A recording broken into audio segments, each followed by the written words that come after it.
Two-Face here, back with another reaction video. This time reacting to the second episode of the series from Extra Credits about the Haitian Revolution.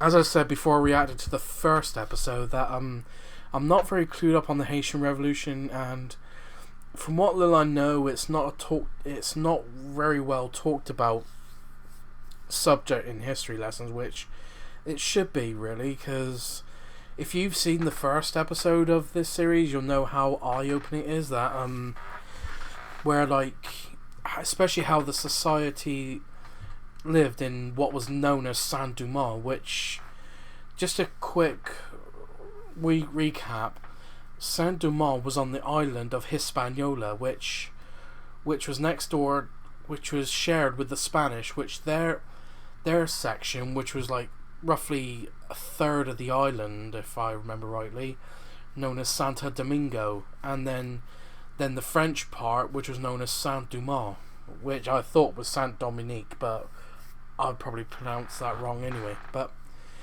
it's one of the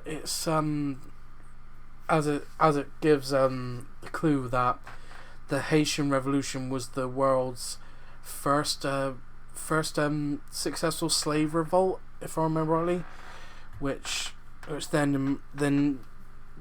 now created into modern day Haiti, and it was the wealthiest colony in the West Indies or the Caribbean, wherever way you want to say it, because of all the sugar, coffee, and indigo, which I wasn't expecting to hear indigo, but as I said, I'm not sure how dyes back then were made. So the first episode was very informative, very eye-opening about like how these slaves were treated and what quarters they were put into, and the mistreatment in Saint-Domingue, which is similar to most European colonies at the time. So, but it just gives a good idea how grim it was, and I hope people learn about this with an open mind. So the link to the original video in the description down below. Please go subscribe to Extra Credits and support them as best you can. And I will make this a series of reacting to videos, because I think it's a historical subject that should be talked about more, because especially the way the society's structure in Saint-Domingue was, because you had the big whites, the little whites. The big whites were the rich French property owners and plantation owners, that even though they owned the property, most of them didn't live in Saint-Domingue. They lived in France itself.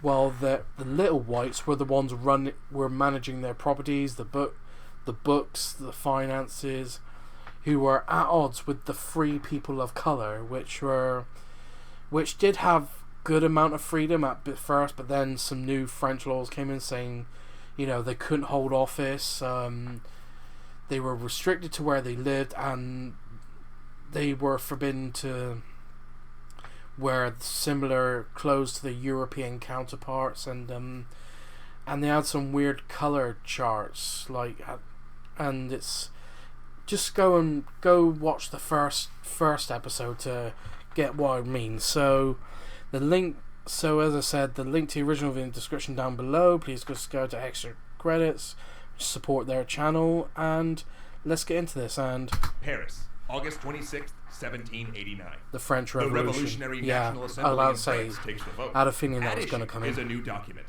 drafted by Marquis de Lafayette in consultation with his friend Thomas Jefferson. But in truth, many statesmen have given input to this Declaration of the Rights of Man and the Citizen.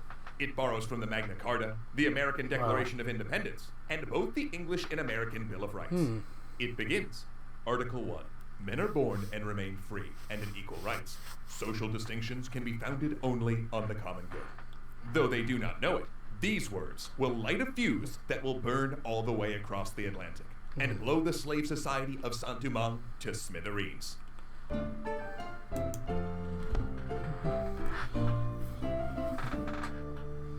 Like the American Revolution, slavery was always lurking under the table in revolutionary France. It did not go unnoticed that the revolution's rallying cry of liberty, equality, and fraternity was directly at odds with slave-owning society. But there were also no illusions about the French dependency on the sugar economy of Saint-Domingue. And though abolition was discussed from the mid-1700s, even the most radical favored a gradual emancipation, with slave owners being paid compensation. Many warned that if nothing changed, a major Caribbean slave revolt was inevitable. Then when the revolution came, representatives from the big whites, the Saint-Domingue plantation owners, and the free people of color both decided that the time had come to take their goals to Paris.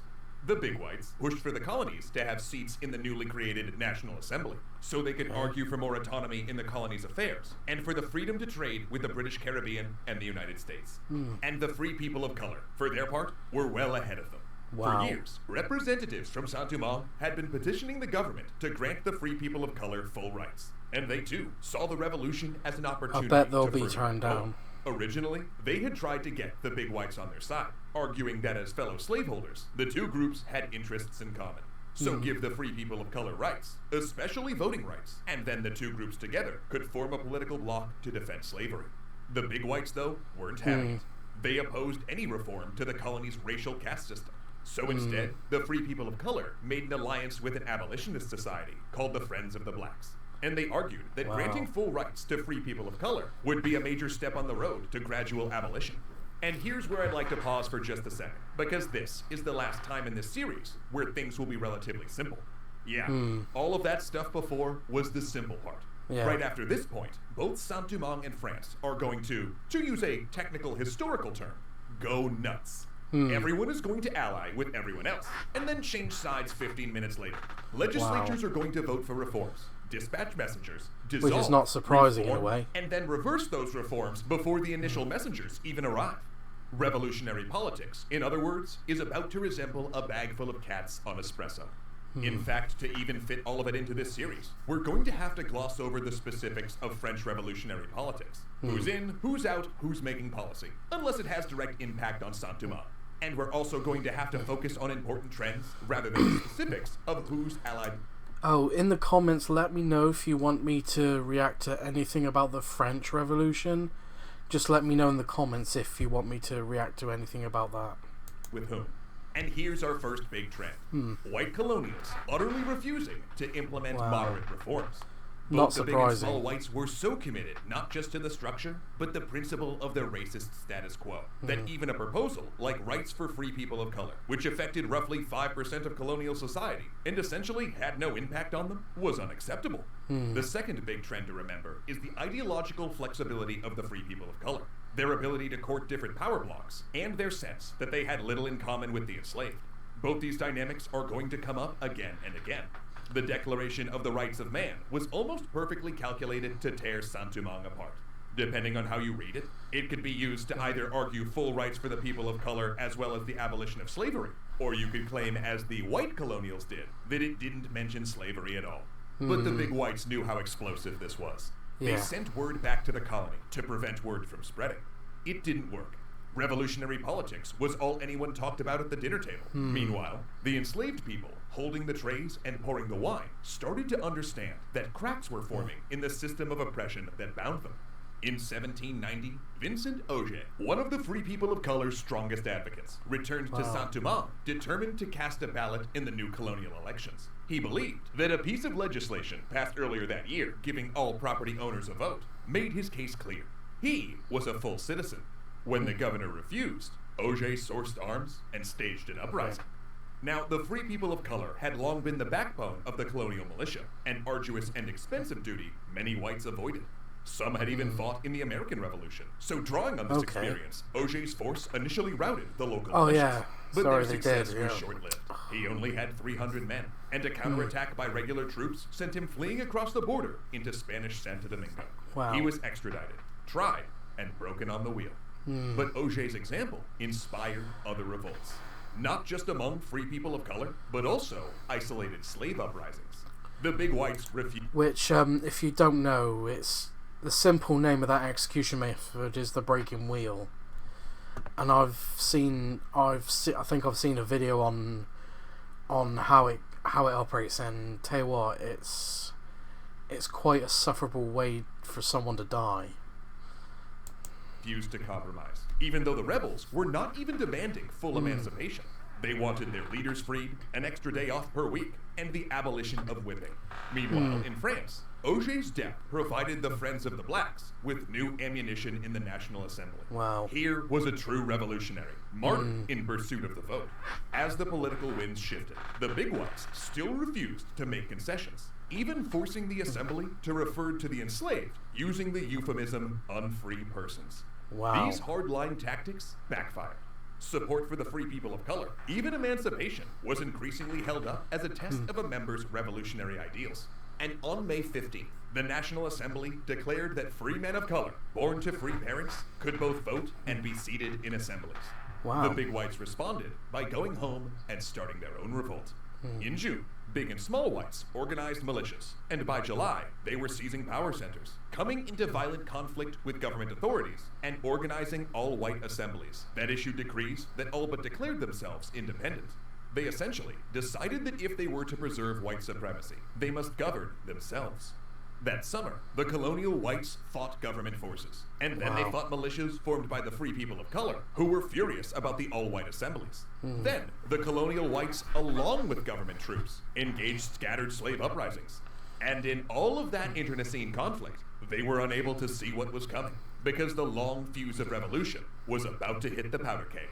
Wow. Now, one issue with studying the Haitian Revolution is that the enslaved, the faction that would eventually win, were largely illiterate and left few records. So, piecing together the specifics of the uprising.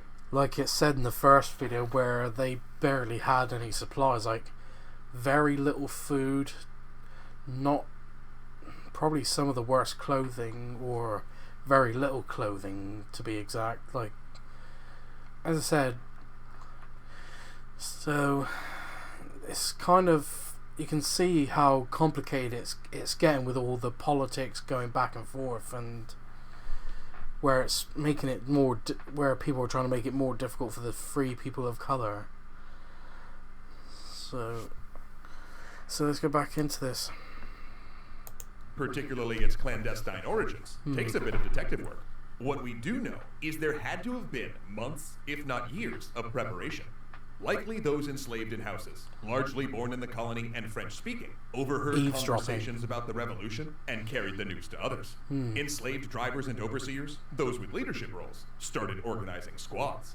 In fact, the predominance of carriage drivers in revolutionary leadership suggests that they performed a major communication and intelligence role, passing messages between plantations. Then, the night came. August 14th, 1791. Duddy Bookman, Vodou priest, carriage driver, and rebel leader, holds a meeting at night on an open plain. Fires burn bright. A tropical storm rages in the distance. A good omen. Religious ceremonies like this, carriage driver and rebel leader holds a meeting at night on an open plain.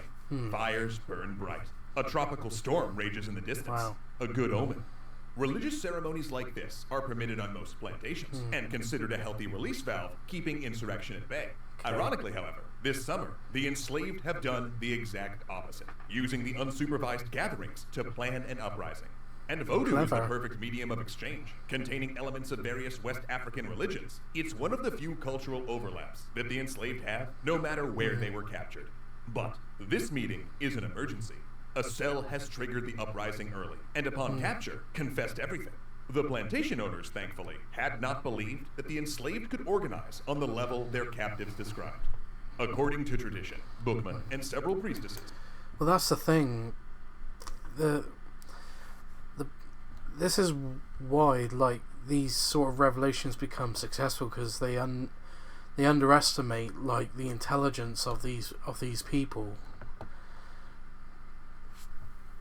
And I suppose, like, as you said, the long fuse is going to hit the powder keg, so it's going to be interesting to see how it plays out when it does eventually hit the gunpowder. So, as I said, I have heard about voodoo, but I thought that was a Caribbean sort of religion. I didn't realize it was African, so that's my bad for not knowing that. So So this is getting more and more interesting as it goes along. Extracted oaths and drank animal blood to seal a pact with the goddess of love. They swear to free themselves and free the land. Then they take up their cane knives and steady their souls. Special thanks to our educational tier patrons. And that'll do it. This has been another interesting video from Extra Credits about the Haitian Revolution.